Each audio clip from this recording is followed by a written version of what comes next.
Wherever you go, whatever you do, throw a little at it. Omax, Vest and Briefs.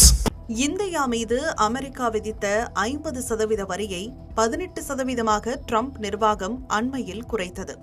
ஆரம்பத்தில் வர்த்தகத் துறையில் நிலவிய கருத்து மோதலால் இந்தியாவிற்கு 25% வரி விதித்த ட்ரம்ப் ரஷ்யாவுடனான எண்ணெய் வர்த்தகத்தை நிறுத்த வலியுறுத்தி மேலும் 25% வரி விதித்தார். இதனால் இரு நாடுகளுக்கும் இடையே பொருளாதாரம் சார்ந்த நிறைய பாதிப்பு ஏற்பட்டது. இந்நிலையில் ஒட்டுமொத்தமாக விதிக்கப்பட்ட 50% வரி 18% குறைக்கப்பட்டு இந்தியா அமெரிக்கா இடையே வர்த்தக ஒப்பந்தம் உறுதியானது நாடறிந்த விஷயமே. ரஷ்யாவுடனான எண்ணெய் வர்த்தகத்தை நிறுத்த இந்தியா சம்மதம் தெரிவித்திருப்பதாக அமெரிக்கா தரப்பில் தொடர்ந்து கூறப்பட்டாலும் மத்திய அரசு அதனை உறுதிப்படுத்தவில்லை. இந்திய வெளியுறவு அமைச்சகம் தந்த விளக்கத்தில் எரிசக்தி தேவையை நிறைவேற்ற எடுக்கப்படும் முடிவுகளில் தேசத்தின் நலனுக்கே முக்கியத்துவம் வழங்கப்படும் என திட்டவட்டமாக தெரிவித்தது.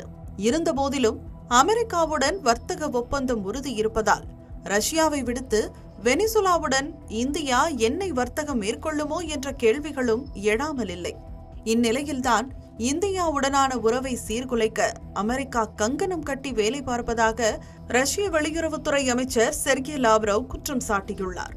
இந்தியா போன்ற வலுவான உறவு கொண்ட கூட்டாளிகளை ரஷ்யாவை விட்டு பிரிக்க அனைத்து வேலைகளிலும் அமெரிக்கா ஈடுபடுவதாக அவர் குறை கூறியுள்ளார். எதிரி நாட்டு எண்ணெய் கப்பல்கள் மீது தாக்குதல் நடத்தி வர்த்தக வழித்தடங்களை கட்டுக்குள் கொண்டு வந்து அமெரிக்கா அராஜக நடவடிக்கைகளில் ஈடுபடுவதாகவும் செர்கி லாவ்ரோவ் ஆவேசத்துடன் தெரிவித்துள்ளார். பொருளாதாரத்தில் அமெரிக்காவை மீறி எதுவும் செய்ய முடியாது என்ற தோற்றத்தை உருவாக்கி கொண்டு வளர்ந்து வரும் நாடுகளுக்கு குடைச்சல் ஏற்படுத்தி வருவதாகவும் அவர் காட்டமாக தெரிவித்துள்ளார்.